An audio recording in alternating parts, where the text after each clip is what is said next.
आष्टी तालुक्यातील प्रमुख प्रश्नांसाठी या ठिकाणी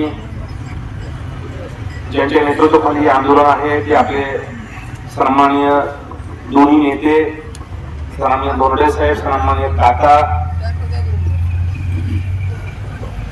सर्व व्यासपीठ,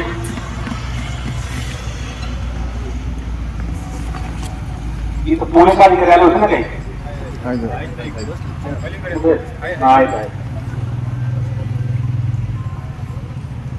आता या ठिकाणी सुरुवात करताना आमचे दादासाहेब जगताप यांनी कायदा व सुव्यवस्थेवर त्यांनी बोललेले आहे आणि ते म्हणलेले आहेत की इथून मोटरसायकलवर जाताना घरापर्यंत पोहोचेल का नाही याची मला भीती वाटते. मला वाटतं या ठिकाणी जे जमलेले पोलीस अधिकारी आहेत, या ठिकाणचं जे पोलीस खातं आहे, या जिल्ह्यामध्ये ज्यांच्या नेतृत्वाखाली पोलीस खातं चालतं ते IPS नवनीत कावत, या पोलीस ठाण्याचे प्रभारी शरद भट्टेकर, मला वाटतं जे काही आमचा दादासाहेब जगताप या ठिकाणी बोललेला आहे आणि कायदा व सुव्यवस्थेच्या संदर्भामध्ये पोलीस या ठिकाणी आहेत, मला वाटतं ते जर सगळ्यात जास्त अपयश असेल या मतदारसंघामध्ये दहशत निर्माण झालेली आहे तर हे अपयश पोलिसांचं आहे.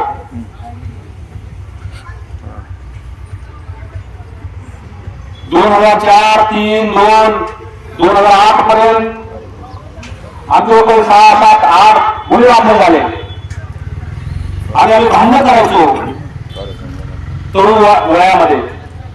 आता जरी दाढी पिटलेली असली तर तरुण वयामध्ये भांडण करायचो. त्यावेळेस पोलिसांनी आम्हाला त्यावेळेस सांगितलं की म्हणले भाऊसाहेब 3 गुन्ह्यापेक्षा जर जास्त गुन्हे असतील तर मुंबई पोलीस अधिनियमानुसार कलम 56 नुसार सुद्धा हद्दपार करण्यात येतं. आणि मला तब्बल 3 वेळेस, मला तर 4 वेळेस नोटीस आहेत, मला हद्दपार प्रवेश करण्यात आलं. माझ्यावर गुन्हे कोणते तर आंदोलनाचे एखाद्यावर मी भांडण केले असतील. आंदोलनाचे गुन्हे असताना मला त्यावेळेस पोलिसांनी आटोक्यात आणलं आणि मला कायद्याची भीती दाखवली. हरकत नाही, एक सर्वपक्षीय आंदोलनामध्ये किंवा एका बाईकमध्ये आपल्या राष्ट्रवादी शरद पवार गटाचे नेते महबूब शेख हे म्हणले की पोलीस काय दारा करतात का, त्यांचं वाक्य मला पटलं नाही. पण आज दादासाहेब जगताप या ठिकाणी बोलले त्यावेळेस मी या ठिकाणचे जे पोलीस निरीक्षक आहेत शरद भोटेकर तुम्ही काय दारा करता का? या मतदारसंघामध्ये जो काही सुरेश धसांनी या ठिकाणी मंगळा चालवलाय, कायदा सुव्यवस्थेचा प्रश्न तयार झालाय, त्याबद्दल हे आक्रोश तुमचे आहे. तालुक्याचे आमदार व्यक्तीच आहे, किती गुन्हे दाखल आहेत. या आमदाराला मुंबई पोलीस कलम, मुंबई पोलीस अधिनियम त्यानुसार गुन्हेगारांनी हाताळा केलं पाहिजे, ही माझी या ठिकाणी लोकशाही मार्गाची मागणी आहे. काही दिवसापूर्वी रामखाडे झाला अहो साहेब, मी तुम्हाला साहेब म्हणतो, तुम्हाला तालुक्याने आमदार केलेले, तुम्ही नाशिकमध्ये तुमचं भाषण द्या, आम्हाला खूप आवडलं, रेल्वे वागायचे. रामखाडेवर हल्ला केला मांडवीमध्ये, त्या घटनास्थळावर मी गेलो होतो. घटनास्थळावर मिरचीच्या पुड्या, घटनास्थळावर लाकडं आणि तिथं आरोपींनी गुन्हा केला आणि हा गुन्हा दाखल झाल्यानंतर तिथून आरोपी पसार झाले आणि पाठीमागे गेले. अनेक आरोपी जे काही आले, एकंदरीत जी काही तिथली परिस्थिती होती, अनोळखी आरोपी होते. रामखाडेने जबाब दिला, त्या जबाबाने रामखाडे सांगितलं की सुरेश धस आणि त्यांची पत्नी यांनी सुपारी देऊन कटकार रस्ता रचून गुंडांना पाठवून माझ्यावर हल्ला केलेला आहे. वास्तविक जर इतका मोठा हल्ला होत असेल तर कायदा व सुव्यवस्थेचा प्रश्न तयार होणार आहे. तो हल्ला जरी नगर जिल्ह्यात झाला असेल, परंतु वास्तविक परिस्थितीमध्ये त्या हल्ल्याला या ठिकाणचा पोलीस निरीक्षक शरद भोटेकर जबाबदार आहे. ह्या सगळ्या परिस्थिती काय झाल्यानंतर मला सांगा, दहशत निर्माण होणार नाही का? मी तर सुप्रीम कोर्टाच्या आदेशाचे तुम्हाला मी दादासाहेब जगताप तुम्हाला मी संदर्भ देतो. ज्यावेळेस तुमच्यावर हल्ला होईल त्यावेळेस प्राण वाचवण्यासाठी तुम्हाला सुद्धा समोरच्यावर हल्ला करावा लागेल, कारण तुमच्या प्राणाचा प्रश्न आहे तिथं. मी या ठिकाणी घोषणा करतो, सुरेश साहेब सुपारीवर देऊ नका. तुम्ही स्वतः आणावर या, तुम्हाला उत्तर कसं मिळतंय तुम्ही बघून घ्या. ही पद्धत नसते राजकारणाची. म्हणत नाही हे गांधून आहे सुपारीवर हल्ला करायचा. तुमच्या हिंमत असेल तर तुम्ही उतारला. ही पद्धत नाही.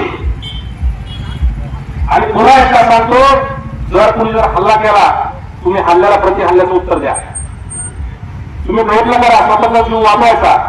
जर वाचवून झालं नाही तर तुम्ही सुद्धा हल्ला करा, कारण कायद्यामध्ये ते सुद्धा माफी आहे. मी सुद्धा सांगतो, जर आमच्यावर कोणी हल्ला केला, जो हात पाहिला पडेल त्याचा हात बाजूला काढल्याशिवाय राहणार नाही, हे तुम्हाला सांगून टाकतो. अनेक प्रश्न आहेत. काका आता मग येताना काकांनी बोर्ड बघितला, श्रीराम काका, श्रीराम काका. आता विद्यमान आमदार साहेब आता श्रीराम कथेला लागले, राम नाम जप करतायत. हे आमदार यांच्यावर आरोप झालेला आहे, रामाची जमीन वळवली. या आमदारावर आरोप झाला आहे राम खाल्यावर हल्ला केल्याचा. म्हणजे रामाविषयी किती प्रेम आहे. मला सांगा आमदार साहेब, तुम्ही राम कथा करत आहात. काही दिवसापूर्वी तुम्ही पूजा केली होती खडकत मध्ये, आणि पूजा करत असताना तुमच्या त्या पूजेला पाठीमागे गो माफिया ज्यांनी कतली केल्या गायांच्या, ते लोक तुमच्या पूजेला होते. या भागामध्ये जेवढ्या गायांच्या कत्तली होत आहेत, मी जबाबदारी सांगतो, जबाबदारीपूर्वक या गायांच्या कत्तलीमध्ये कुठे ना कुठे सुरेश धस यांचा हात आहे.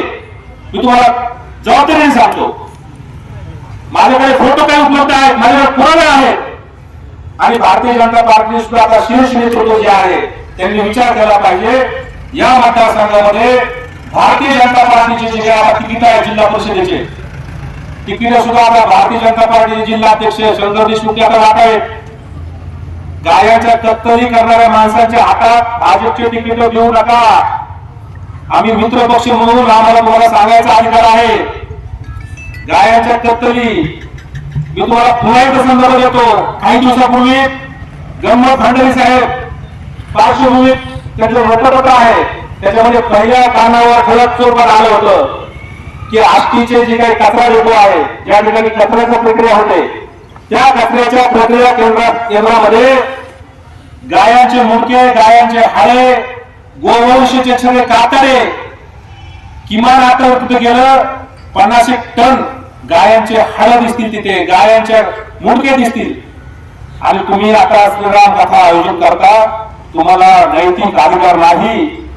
ज्या ठिकाणी तुम्ही श्रीराम कथा करताय तो परिसर एक गोसेवक म्हणून, एक छत्रपती शिवरायांचा मावळा म्हणून, श्रीरामचंद्राचा भक्त म्हणून तुम्ही ज्या वेळेस तुम्ही ते सगळं तुमचा कार्यक्रम संपेल, ती जागा गोमूत्रानं मी स्वतः स्वच्छ करण्याचं आंदोलन करणार आहे. माझ्यासोबत तुम्ही पण येणार, मला सांगा हात वर करू.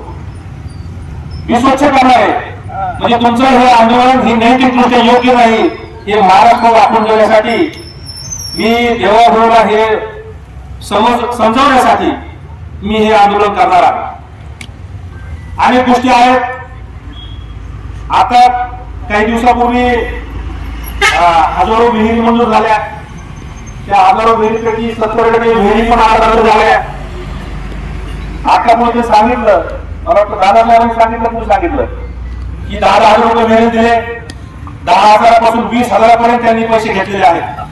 आणि तिथला एक जबाबदार ज्यांनी पैसे गोळा केलेले आहेत त्यांनी स्पष्ट सांगितलं मला, इलेक्ट्रिक साहेब आमचा विलाज नाही, या 10,000 आम्हाला 5,000 रुपये तरी बंगल्यावर देऊन द्यावे लागतात. मग तुम्ही गरीब गरिबांच्या विहिरीचे सुद्धा पैसे घेता. बांगला कोणत्या बांगल्यावर कारभार चालतोय, तो बांगला सुद्धा आता अँटी करप्शन याच्यामध्ये चौकशी लावली पाहिजे. आपण सगळेजण आंदोलन करतोय. साहेब कुठल्याही गोष्टीमध्ये आंदोलन विनंती आहे की आपण थोडस राजकारणामध्ये तुम्ही खूप सरळ आहात, काका तुमच्यापेक्षा सरळ आहेत, तुमच्यापेक्षा थोडे साहेब सरळ आहेत, परंतु तुमच्या सरळपणा त्याच्यामुळे नुकसान व्हायला लागले आपल्या सगळ्यांचं. राजकारणामध्ये मला सुद्धा अनेक जण म्हणले, भाऊसाहेब तू राजकारणामध्ये काही ते शेवटच्या तेपर्यंत जाऊ नको, नाव घेऊ नको. त्यांना बोलतात तसंच आम्हाला बोलतात पुन्हा. माझे पुन्हा एकदा सांगतो की हा बोललो होतो काका भेट लागली होती मी. तर काका तुम्ही तुमच्यासारख्या सरळ मार्गी तुम्ही दोघंही तुमचं सरळ मार्गीपणा तुम्ही 100% ठेवा. परंतु चायना गेट मध्ये एक डायलॉग आहे. चायना गेट पिक्चर कुठे बघितलाय? चायना गेट बघितलाय कुठे पिक्चर? त्याच्यामध्ये जगिरा नावाचा डाकू आहे. जगिरा तो काय करतो, समोर याचा आलेला असतो आणि तो आंदोलन टाकतो कोणतरी किंवा ते काय काहीतरी त्याच्यामध्ये एक स्टोरी आहे. आणि तो ज्यावेळेस येतो तर जगिरा डाकू त्याला म्हणतो पाठीमागून जो कोणतरी मुलगा आला, तो पाठीमागा बघतो आणि पाठीमागा बघितल्यानंतर त्याच्या मुंडक्यावर एक वार टाकतो, त्याला त्याचा मुंडको छाटून टाकतो आणि तो असा सत्तूर वर घेतो आणि म्हणतो, जगिरा काय म्हणतो, मुझसे लढने की हिम्मत तो जताओगे पर तुम्ही ना पण तहास राहोगे. म्हणजे समोरचा माणूस जर राजकारणामध्ये जर पातळी सोडून आवडत असेल, नीच लेवल टाकत असेल, तुम्हाला वाटतं काका मोठे सुद्धा आता थोडस त्यांना श्वासा देण्यासाठी थोडी लेवल तुम्ही पार केली पाहिजे. कारण तुमचे सुद्धा अनुभव अनेक वेळेस आलेला आहे, राजकारणाची पातळी सुद्धा आले. म्हणून तुम्हाला माझी विनंती आहे तुम्ही सुद्धा आता संयोग थोडासा बाजूला सारावा आणि थोडस शंकराचा तिसरा डोळा, मोठे साहेब म्हणायचे ना, शंकर भोळा आहे पण त्याला सुद्धा तिसरा डोळा आहे. तुम्ही सुद्धा तिसरा डोळा काढा. भविष्यामध्ये किमान आता राम खाण्याचं प्रकरण आम्ही हातात घेतलेलं आहे. अदृश्य शक्तीच्या मनाच्या मागे उभा करा तुम्ही दोडे साहेब काका आणि हे याच्यामध्ये टीम आमच्या सोबत द्या. कारण कायदा व्यवस्था वाचवण्यासाठी पोलीस आपल्याशी ठरलेले आहेत.